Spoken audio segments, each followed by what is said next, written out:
ilegal sudah tidak ada beraktivitas di lokasi Sungai Anahoni karena sudah ada penempatan pospam di Sungai Anahoni.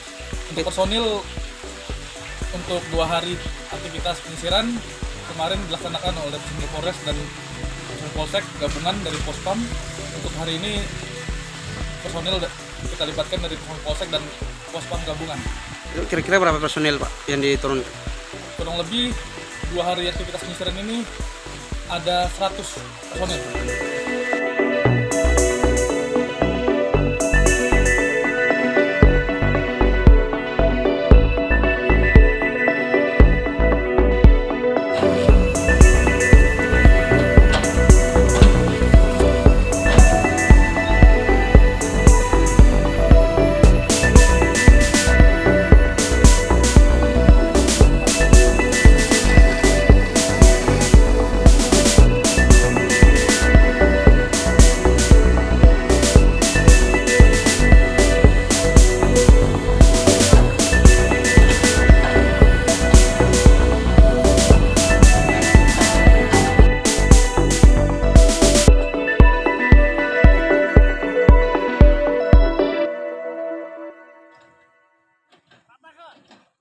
Terima kasih sudah nonton.